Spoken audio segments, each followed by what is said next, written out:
الحمد لأهله والصلاة على أهلها أما بعد فأعوذ بالله من الشيطان الرجيم بسم الله الرحمن الرحيم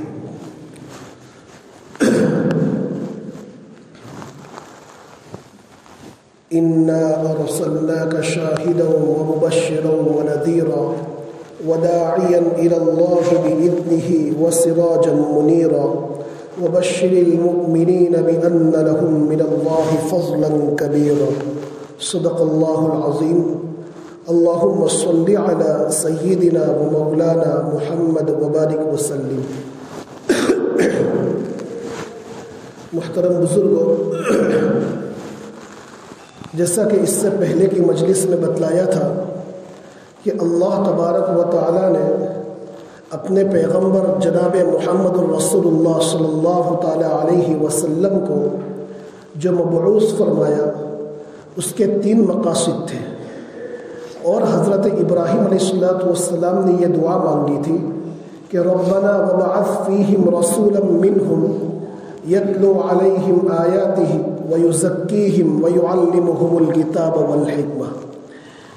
جب حضرت ابراہیم اور حضرت اسماعیل علیہ السلام کعبۃ اللہ تعمیر فرما رہے تھے تو یہ دعا کی تھی کہ یا اللہ، ایک پیغمبر جو ہے ایک جماعت کو پیدا فرما، اور اس جماعت کے اندر ہی سے ایک پیغمبر کو مبعوث فرما کہ جن کا کام یہ ہو کہ لوگوں کے سامنے قرآن مجید کی آیتوں کی تلاوت کرے اور اس کے معانی، اس کے مطالب کو واضح کرے، کتاب و حکمت کی تعلیم دے، اور تزکیہ نفوس یعنی لوگوں کی اصلاح کرے. خیر، یہ 3 مقصد اس آیت کریمہ کے اندر ذکر فرمائے. ان میں سے 2 مقصد کو میں نے تفصیلی طور پر کچھ تفصیل کے ساتھ اس سے پہلے کے مجلس میں ذکر کر دیا.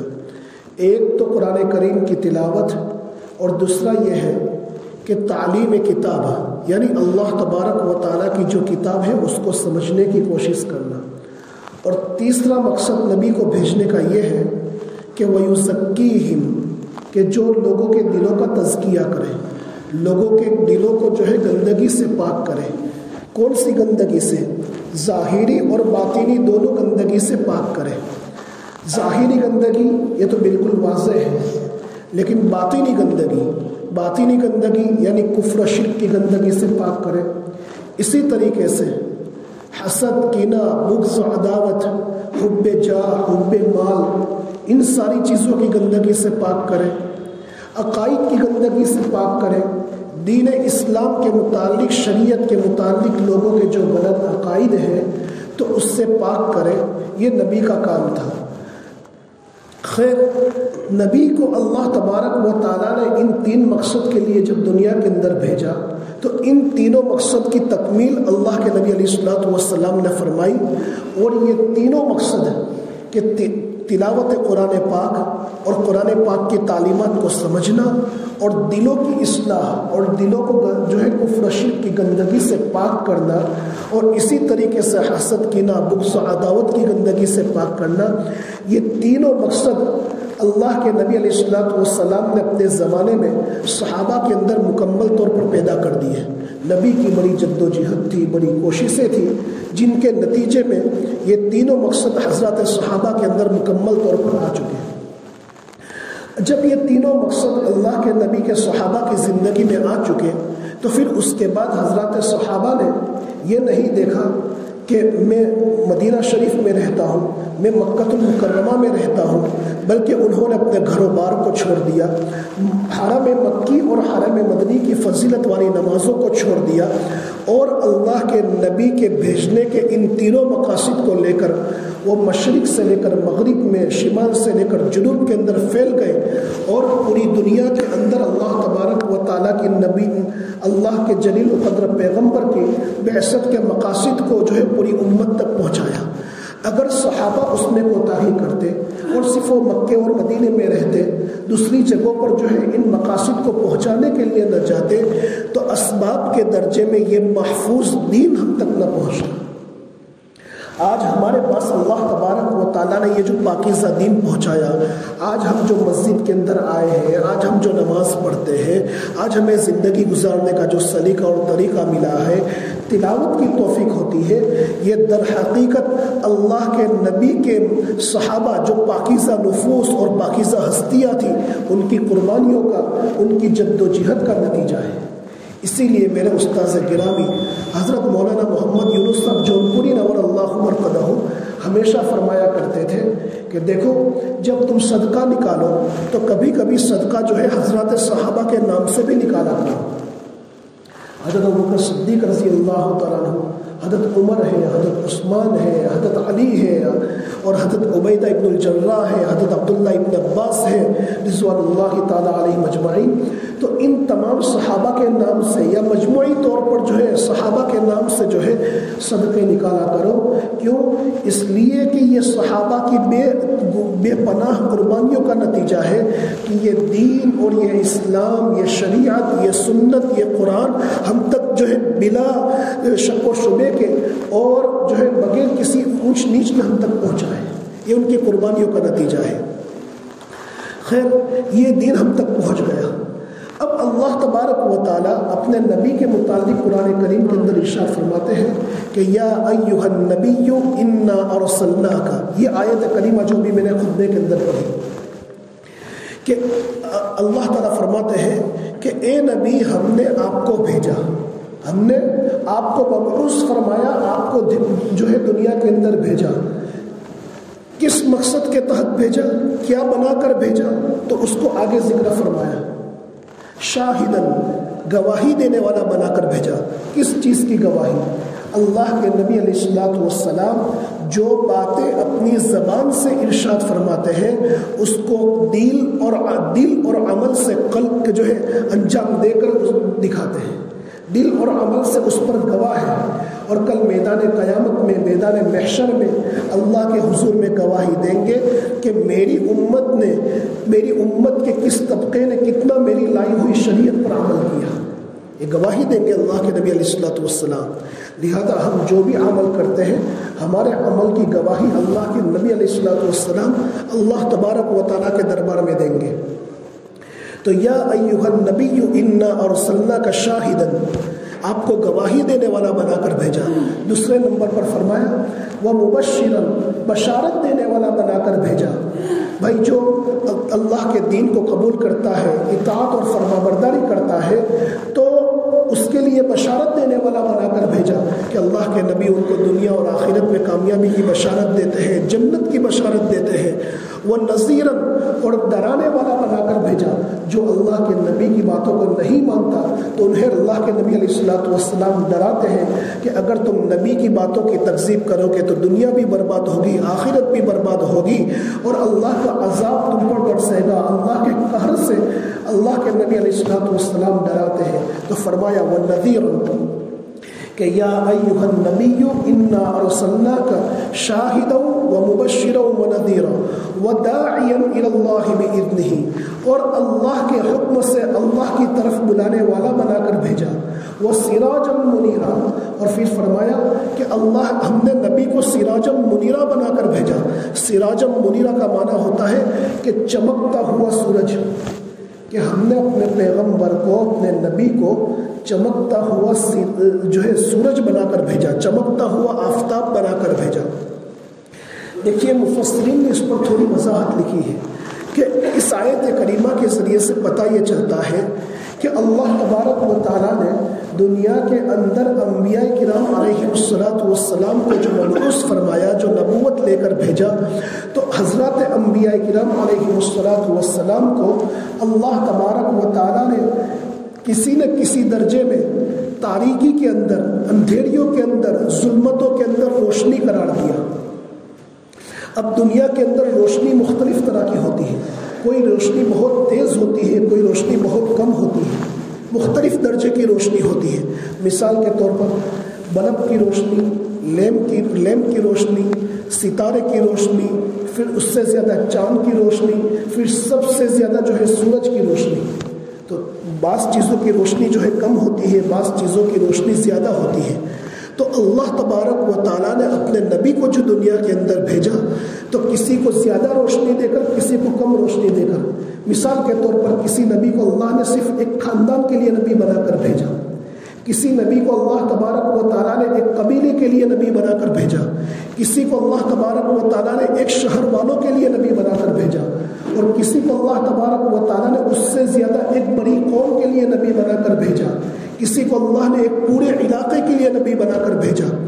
اور امام الانبیاء جناب محمد رسول اللہ صلی اللہ تعالیٰ علیہ وسلم کو اللہ تبارک و تعالیٰ نے قیامت تک آنے والی تمام انسانیت کے نبی بنا کر بھیجا۔ تو اسی لیے اللہ کے نبی علیہ السلام کو قرآن مجید نے سراجم منیرا یعنی چمکتا ہوا سورج کہا، کہ اللہ کے نبی کی روشنی کے آنے کے بعد دنیا میں اب کسی روشنی کی ضرورت نہیں ہے، نہ بلب کی روشنی کی ضرورت ہے، نہ لیمپ کی روشنی کی ضرورت ہے، نہ چاند کی، نہ ستارے کی روشنی کی ضرورت ہے۔ اور دیکھیے قرآن کریم کے اندر اللہ تبارک و تعالیٰ نے نبی کو جو سراج کہا، دیکھو چاند کی روشنی کے مقابلے میں سورج کی روشنی زیادہ ہوتی ہے، تو چاند کی روشنی کو اللہ نے نور کہا اور یہ سورج کی روشنی کو اللہ نے سراج کہا۔ اسی لیے دیکھیے وَجَعَلَ الْقَمَرَ فِيهِنَّ نُورًا وَجَعَلَ الشَّمْسَ سِرَاجًا، گویا اللہ تبارک و تعالیٰ نے اپنے نبی کو دنیا کے اندر آفتاب، جیسے آفتاب روشن ہوتا ہے، سورج روشن ہوتا ہے، تو اس کے بعد کسی روشنی کی ضرورت نہیں پڑتی۔ اسی طریقے سے جناب محمد رسول اللہ صلی اللہ تعالیٰ علیہ وسلم کے اس دنیا کے اندر آنے کے بعد دنیا کے اندر ہمیں کسی روشنی کی ضرورت نہیں۔ ما قبل میں جتنے پیغمبر آئے ان میں سے کسی کی نبی کی ضرورت اب باقی رہتی نہیں ہے۔ ہاں ان نبی کی محبت، ان نبی کی عقیدت ہمارے دلوں میں ہونا چاہیے کہ جتنے پیغمبر اس سے پہلے آئے وہ بڑے محترم تھے اور وہ بہت بڑے قابل عظمت تھے، ان پر ایمان لانا ہمارا فرض ہے۔ اسی لیے ہم جو ایمان مفصل پڑھتے ہیں، آمنت باللہ و ملائکتہ و کتبہ و رسلہ، کہ ہم ایمان لائے اللہ تبارک و تعالیٰ پر، اللہ کے تمام پیغمبروں پر اور اللہ کی تمام کتابوں پر۔ اللہ نے جتنی کتابیں نازل فرمائی، توریت ہے، انجیل ہے، زبور ہے، ان تمام کتابوں پر ہم ایمان لائے، اگرچہ وہ بعد میں تحریف ہو چکی، لیکن جو اللہ نے اصل نازل فرمائی تھی اس پر ہمارا ایمان ہے۔ تمام پیغمبروں پر ہمارا ایمان ہے۔ اگر ان پیغمبروں کی شان میں کوئی گستاخی کر دی یا ان کے احترام میں ہم نے کوئی کمی کر دی تو ہمارا ایمان رخصت ہو جائے گا۔ تو ان پر ایمان لانا تو فرض ہے، لیکن اللہ کے نبی کی نبوت کے آ جانے کے بعد اب ہمیں ان پیغمبروں میں سے کسی بھی پیغمبر کی ضرورت باقی رہتی نہیں ہے۔ ساری چیزیں اللہ کے نبی علیہ السلام نے ہمارے سامنے ذکر فرما دی ہے۔ اسی لیے اللہ کے نبی علیہ السلام نے ارشاد فرمایا کہ اللہ نے مجھے خاتم النبیین بنایا ہے۔ خاتم النبیین یعنی اب میرے بعد کوئی نبی آنے والا نہیں ہے۔ اللہ کے نبی نے ارشاد فرمایا سیکون فی امتی 30 کذابون کلہم یزعم انہ نبی وانا خاتم النبیین لا نبی بعدی، کہ اللہ کے نبی نے ارشاد فرمایا کہ میری امت کے اندر میرے بعد 30 ایسے جھوٹے شخص پیدا ہوں گے جو نبوت کا دعویٰ کریں گے، لیکن وہ سب کے سب جھوٹے ہوں گے۔ میں خاتم النبیین ہوں، میرے بعد کوئی نبی آنے والا نہیں ہے۔ اور اتنا ہی نہیں، اس نبی کے آنے کی بشارت اللہ تبارک و تعالیٰ نے قرآن کریم کے اندر دی۔ پچھلے جو پیغمبر آئے انہوں نے اپنی قوم کو اللہ کے نبی کی آمد کی بشارت دی، جیسا کہ عیسیٰ علیہ السلام کے باب میں قرآن میں آتا ہے کہ وَإِذْ قَالَ عِيسَى ابْنُ مَرْيَمَ يَا بَنِي إِسْرَائِيلَ إِنِّي رَسُولُ اللَّهِ إِلَيْكُمْ مُصَدِّقًا لِمَا بَيْنَ يَدَيَّ مِنَ التَّوْرَاةِ وَمُبَشِّرًا بِرَسُولٍ يَأْتِي مِن بَعْدِي اسْمُهُ أَحْمَدُ، کہ اللہ کے نبی علیہ السلام اللہ تعالیٰ ارشاد فرماتے ہیں کہ اے عیسیٰ ابن مریم، بلکہ عیسیٰ ابن مریم نے اپنی قوم سے کہا، عیسیٰ ابن مریم نے اپنی قوم سے کہا کہ اے بنی اسرائیل، میں تمہاری طرف اللہ کا رسول ہوں اور میں جو ہے تصدیق کرنے والا ہوں، میں یقین دلانے والا ہوں اس کتاب کا جو اللہ نے مجھ سے پہلے بھیجی ہے یعنی توریت، اور میں تمہیں بشارت دینے والا ہوں ایک ایسے نبی کی جو میرے بعد آنے والے ہیں اور جن کا نام احمد ہوگا۔ اسی لیے اللہ کے نبی علیہ الصلوۃ والسلام ارشاد فرماتے تھے کہ میں اللہ کا بندہ ہوں. ایک روایتوں کے اندر ہے اللہ کے نبی ارشاد فرماتے تھے کہ میں اللہ کا بندہ ہوں اور اللہ تبارک و تعالیٰ نے مجھ کو خاتم النبیین کا منصب اس وقت عطا فرمایا کہ جب حضرت آدم علیہ السلام مٹی کے پتلے کے اندر پڑے ہوئے تھے، اور اس وقت مجھے اللہ نے خاتم النبیین کا منصب عطا فرمایا کہ میرے بعد کوئی نبی آنے والا نہیں ہے، اور میں جو ہے اپنے باپ حضرت ابراہیم علیہ السلام کی دعا اور حضرت عیسیٰ علیہ السلام کی بشارت کا مظہر ہوں، اور میں اپنی والدہ کے اس خواب کی تعبیر ہوں جو انہوں نے میری پیدائش سے پہلے دیکھا تھا، اور تمام نبیوں کی مائیں اسی طریقے سے خواب دیکھتی ہیں. حدیث شریف کے اندر ہے کہ اللہ کے نبی علیہ السلام کی جس وقت پیدائش ہو رہی تھی، آپ کی والدہ ماجدہ حضرت آمنہ فرماتی ہے کہ اللہ کے نبی کی جب پیدائش ہو رہی تھی تو وہ فرماتی ہے کہ میں نے ایک روشنی دیکھی جو مشرق سے مغرب کی طرف پھیل رہی تھی، جو روشنی مشرق سے مغرب کی طرف پھیل رہی تھی، اور آپ کی مٹھیاں جو بند تھی اور انگشت سبابہ یہ آسمان کی طرف تھی. گویا اس روایت کے ذریعے سے یہ اشارہ ملتا ہے کہ اللہ کے نبی کی پیدائش کے بعد دنیا کے اندر سے کفر و ضلالت کا اندھیرا ٹلنے والا ہے اور ہدایت کی روشنی پھیلنے والی ہے. اور یہ ہدایت کی روشنی دنیا کی بڑی سے بڑی طاقت اس کو مٹانے کی کوشش کر لے، یاد رکھ لینا وہ کبھی بھی بجھ نہیں سکتی. ہماری کمزوری کی بنیاد پر وہ پھیکی تو پڑ سکتی ہے، مٹا نہیں سکتی. دنیا کے لوگ مٹانے کے جتنے بھی حربے کر لیں، صرف آج کے دور میں آپ دنیا کے اندر دیکھ لیجئے کہ دنیا کے اندر اسلام کے دشمن کتنے ہیں، کتنے لوگ اسلام کو مٹانا چاہتے ہیں. مسلمانوں کے علاوہ ساری قومیں، یہود ہو، نصارہ ہو، اسرائیل ہو یا پھر دوسرے کوئی بھی مذہب کے لوگ ہوں، وہ اگرچہ آپس میں ان کی جو ہے یہ آپس میں ان کی دشمنیاں ہو، آپس میں ایک دوسرے سے متفق نہ ہو، لیکن اسلام کے خلاف سب متحد ہیں، سب ایک ہے، اور سب کا مقصد یہ ہے کہ اسلام کو مٹانا. اور جتنے آلات اور جتنے اسباب کسی کو ختم کرنے کے، کسی کو مٹانے کے ان لوگوں کے پاس ہے، اتنے مسلمانوں کے پاس نہیں ہے مسلمانوں کے پاس.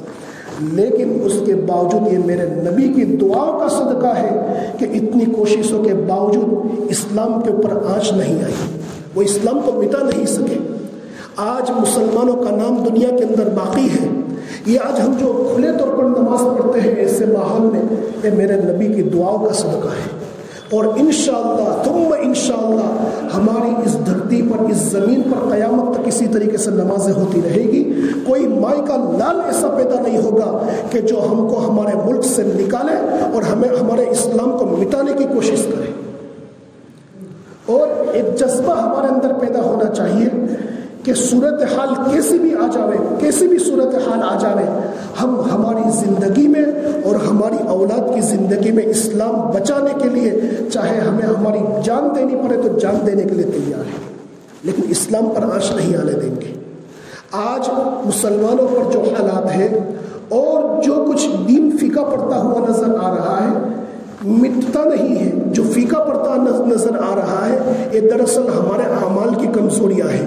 اگر یہ مسجد ہماری پھر سے آباد ہو جاوے، لوگ اسلام کی چھاونی میں آ جاوے اور اسلام کے طریقوں کے مطابق عمل شروع کر دیں تو پھر انشاءاللہ ثم انشاءاللہ ہمیں کسی کو کچھ کہنے کی ضرورت نہیں. صرف ہمارے اعمال خود اس بات کی گواہی دیں گے کہ ہاں دنیا کے اندر کوئی سچا مذہب ہے تو یہ مذہب اسلام ہے. اللہ کے نبی علیہ السلام کے زمانے میں جب صحابہ نے اسلام قبول کر لیا تو لوگوں کے در پر جانے کی ضرورت نہیں پڑی، بلکہ صحابہ نے ایسے اعمال پیش کیے کہ جو جان کے دشمن تھے وہ بھی اسلام کو قبول کرنے کے لیے تیار ہو گئے. اسی لیے میرے بھائیوں، اللہ تبارک و تعالیٰ نے یہ جو مبارک دین ہم کو دیا ہے، یہ مبارک نعمت ہمیں دی ہے، اس نعمت کی قدردانی یہ ہے کہ اس کو سچے دل سے ہم اپنی زندگی کے اندر پیدا کریں.